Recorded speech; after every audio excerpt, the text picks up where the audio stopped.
Hello, class. This is a brief explanation of the lab demonstrating the gas laws.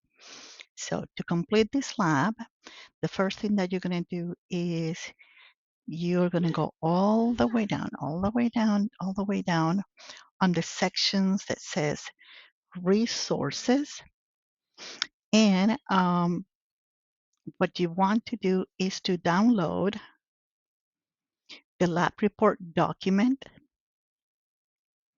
And as you can see, this is the document that you are going to use to do the write-up. And please, I'm asking you, please, as you complete the lab report, remove the template instructions. Like for example, here you have the pre-lab questions, and then these instructions that you see right here, please make sure that you delete them, okay? Remember that in this course, you are writing formal lab reports, so you want to make sure that you turn in something that is neat and something that is clear and easy to read. Now, let's go ahead and take a look at the actual experiment. So, in this unit, what you're basically doing is you're taking a look at the behavior of gases. When you have a gas, there are basically four variables. One of them is volume, temperature, pressure, and the amount of gas. And in chemistry, we measure the amount of a gas in moles, MOLES, but you're not there yet. But basically, we're concentrating on measuring pressure, volume, and temperature. So in this section of the experiment, the pre-lab questions, you are going to use a simulation. And right here you have the link of the simulation. And you're going to use that simulation to answer 5 questions. So this is what you're doing in the lab. You're taking 3 aluminum cans. They're empty. They're clean. Okay. And then you're going to put different amounts of water in each one of them. Then you want to make sure that you bring that water in the can to a boiling point. So you need to be very cautious about listening to the water bubbling. Once you can hear that the water is bubbling, then you are going to invert the can. And you have a picture right here that shows this. You're going to invert the can. Oh, where's the picture? Oh, I thought there were. Oh, you invert the can right here in a cold, icy cold water. Okay. Now, you're looking for this. Each one of the cans have different amounts of water. Okay.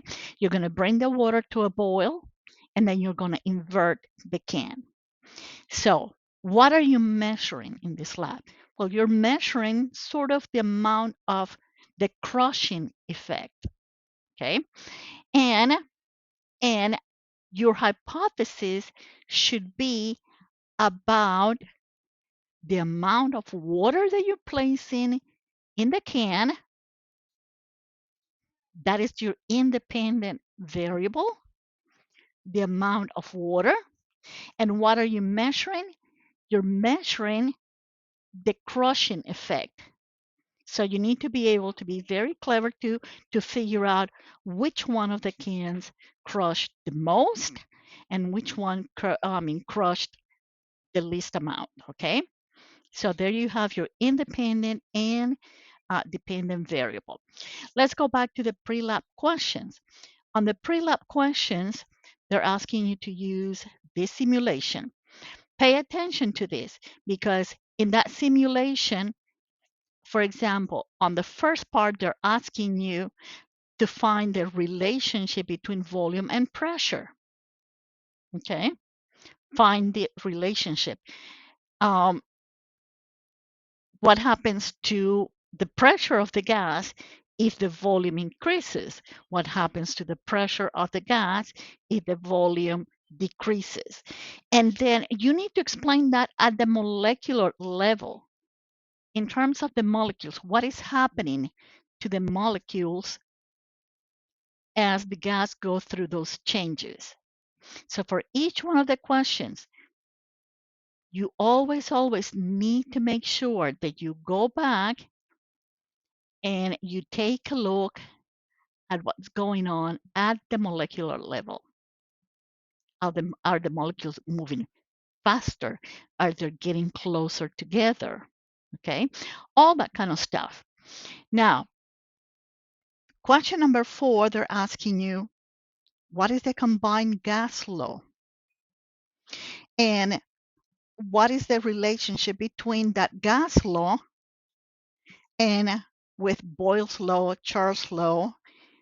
And basically they're asking, okay, what do you see mathematically? What is the combined gas law allows you to calculate in terms of the behavior of the gas, and how that relates to the other gas law? So that's pretty much what you're going to do for the pre-lab questions. Conducting the experiment, you guys are masters about doing that, doing the experiment. We already talked about the independent and dependent variables. And I do have to say something. Hypothesis should be only one sentence, no more than that. If you're using the word because, then it is no longer a hypothesis. Okay?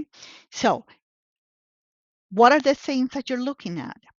Well, I'm putting different amounts of water in the cans. What are you measuring? The amount, the crushing effect. So your hypothesis should be something like the aluminum can with the most water will crush the most, or the amount of crushing is not related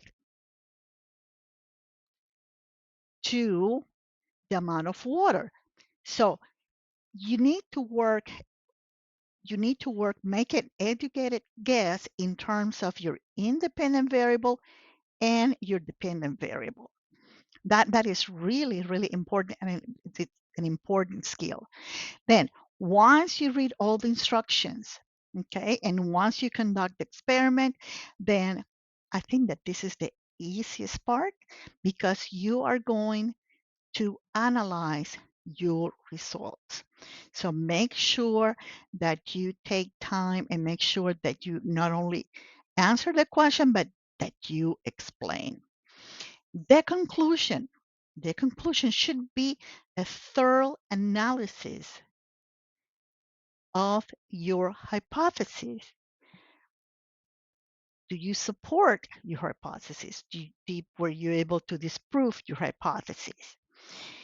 And use the data, use your observations to support or refute that hypothesis. Okay? So I hope that this is going to help you conduct that experiment. Thank you so much.